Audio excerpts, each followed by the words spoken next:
Hello friends, welcome to it's Darsha சமையல். இன்றைக்கி ரொம்பவே சுவையான அருமையான ஒரு புட்டிங் ரெசிபி தான் பார்க்க போகிறோம். வீட்டில் இருக்கிற ஒரு சில பொருட்களை வச்சு ரொம்பவே சுலபமான முறையில் ஈஸியாக செஞ்சிடலாம்.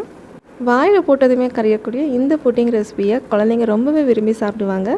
ஈஸியான இந்த புட்டிங் ரெசிபி எப்படி செய்கிறதுன்னு வீடியோக்குள்ளே போய் பார்க்கலாம். அதுக்கு முன்னாடி நம்ம சேனல் இட்ஸ் தர்ஷா சமையலை மறக்காமல் சப்ஸ்கிரைப் பண்ணிட்டு பக்கத்தில் இருக்க பெல் ஐக்கானும் கிளிக் பண்ணிக்கோங்க.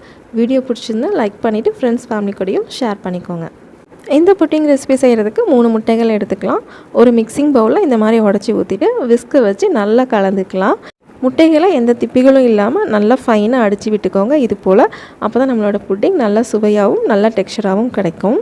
நல்லா இந்த மாதிரி கலந்து விட்டதுக்கப்புறமா இது கூட 100 கிராம் அளவுக்கு நாம் சர்க்கரை சேர்த்துக்கலாம். திரும்பவும் விஸ்கை வச்சு சர்க்கரை நல்லா முட்டையோடு கலந்து கரையிற அளவுக்கு நல்லா பீட் பண்ணி நம்ம எடுத்துக்கலாம். நல்லா கரைஞ்சதுக்கப்புறமா இந்த மாதிரி ஒரு கோல்டன் கலர் டெக்ஸ்சர் நமக்கு கிடைக்கும்.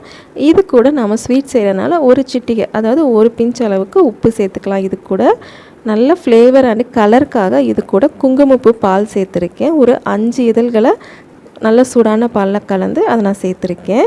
நல்ல வாசனையும் இந்த முட்டையோட ஃப்ளேவரும் தெரியாமல் இருக்கிறதுக்காக 4 ஏலக்காவை நல்லா இடித்து சேர்த்துருக்கேன். இது கூட இன்னும் நல்ல எக்ஸ்ட்ரா ஃப்ளேவர் முட்டையோட கவிச்ச ஸ்மெல் தெரியாமல் இருக்கிறதுக்காக ஜாதிக்காய் எடுத்து இஞ்சி திருவுறதில் நம்ம ஒரு 2-3 தடவை இழுத்து விட்டாவே போதும். இதுவே நல்ல மணமாகவும் சுவையாகவும் இருக்கும்.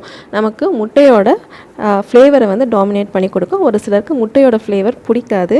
அது தெரியாமல் இருக்கிறதுக்காக தான் நம்ம ஏலக்காயும் ஜாதிக்காய் பொடியும் சேர்த்துருக்கோம். இதை நல்லா கலந்து விட்டுக்கலாம். ஒன்று நல்லா கலந்ததுக்கப்புறமா நல்லா காய்ச்சி ஆற வச்ச பால் 200 ml அளவுக்கு நாம் எடுத்துக்கலாம். பாலில் சுத்தமாக தண்ணி சேர்க்காமல் நல்ல கெட்டியான பாலை காய்ச்சி ஆற வச்சு 200 ml இதோட சேர்த்துக்கலாம். இந்த மாதிரி திக்கான பாலை நம்ம காய்ச்சி கலந்து செய்கிறப்போ நம்மளோட புட்டிங் பர்ஃபெக்டான ஒரு டெக்ஸ்சரில் வரும். இது போல் நீங்களும் நல்லா கலந்து விட்டுக்கோங்க. நல்லா கலந்து விட்டதுக்கப்புறமா வீட்டில் இருக்கக்கூடிய ஏதாவது ஒரு கிண்ணம் இல்லை பாத்திரம் எடுத்துக்கோங்க. அதில் இந்த மாதிரி நெய்யை எல்லா பக்கமும் படுற மாதிரி சுற்றி தேய்ச்சிக்கோங்க.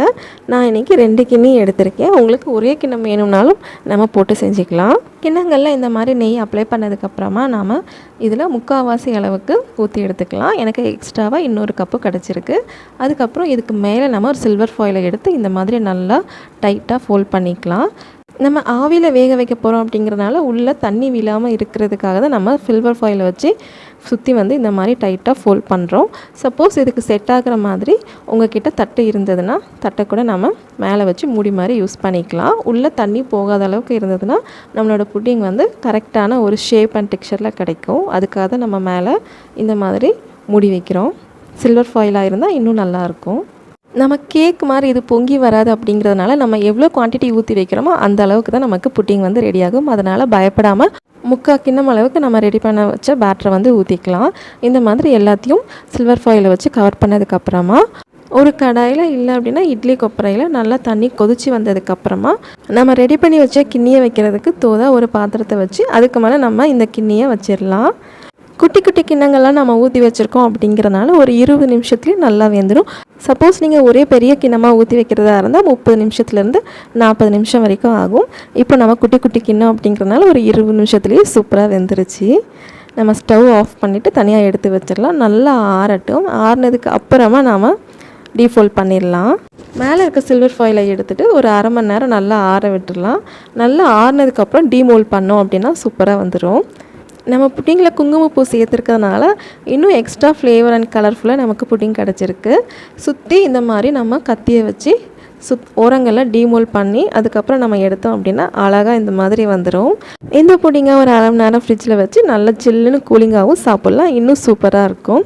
பார்த்திங்களா, நம்மளோட புட்டிங் சூப்பராக ரெடியாக இருக்குது. கண்டிப்பாக இதே மாதிரி இதே அளவுகளோடு நீங்களும் செஞ்சு பாருங்கள். எப்படி வந்தது அப்படிங்கிறத மறக்காமல் கமெண்டில் சொல்லுங்கள்.